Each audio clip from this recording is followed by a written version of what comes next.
لیکن یاد رکھو سکون کو حاصل کرنا تمہارے اختیار میں نہیں ہے. سکون تو جہاں رب نے رکھا ہے وہیں پہنچو گے تو سکون ملے گا. تمہاری زندگی کو قرار وہیں ملے گا جہاں اللہ نے رکھا ہے. اس لیے کہ سکون کس فیکٹری میں بکتا ہے بھائی؟ کون سی فیکٹری میں ملتا ہے؟ یہ پروڈکشن دنیا کی کسی انڈسٹری کا ہے کیا؟ اگر یہ کسی انڈسٹری میں بنتا ہوتا تو یقیناً آپ بلینئر بن کے اسے خرید لیتے.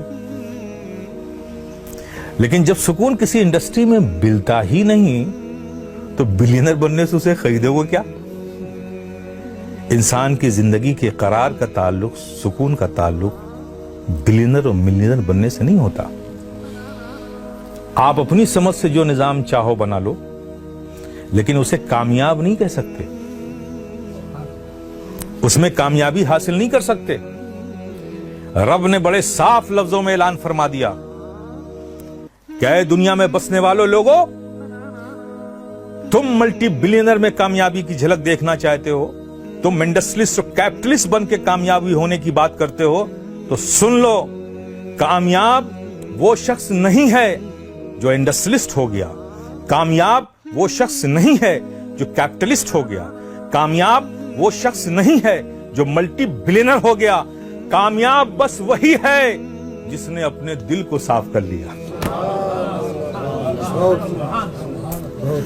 کامیاب وہی ہے جس کے دل ستھرے ہو گئے، جس کے دل صاف ہو گئے.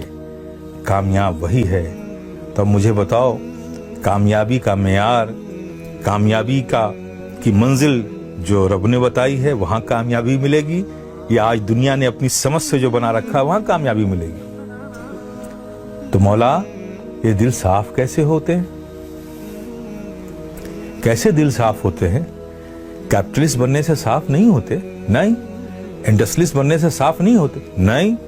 دولت کما لینے سے صاف نہیں ہوتے، نہیں. آرام و آشائش کی چیزیں گھر میں اکٹھا کر لینے سے نہیں. کیسے صاف ہوتے ہیں؟ تو رب فرماتا ہے دلوں کو صاف کرنا ہے، یہ میری امانت ہے تیرے پاس، تو اسے میرے ذکر سے صاف کرے. یہ دل صاف ہوگا، نہ تمہارے بلینئر بننے سے صاف ہوگا، نہ ملینئر بننے سے صاف ہوگا. یہ دل صاف ہوگا تو میرے نام کے ذکر سے صاف ہوگا. میرے نام کا ذکر کرو گے صاف ہوگا. فصلی، نماز پڑھو گے تو اسے قرار ملے گا. تو نام کے ذکر سے دل کو صاف ہوتا ہے اور نماز پڑھنے سے دل کو قرار ہوتا ہے. اور وہی شخص کامیاب ہے، وہی شخص مراد کو پہنچا جس کے دل ستھرے ہوئے. اللہ کے نام کے ذکر سے جس نے دل کو صاف کیا وہی کامیاب ہوا. یہ رب کا دعویٰ ہے. دین کی بات پھیلانا صدقہ جاریہ ہے. ثواب کی نیت سے ویڈیو کو شیئر ضرور کیجیے. جزاک اللہ.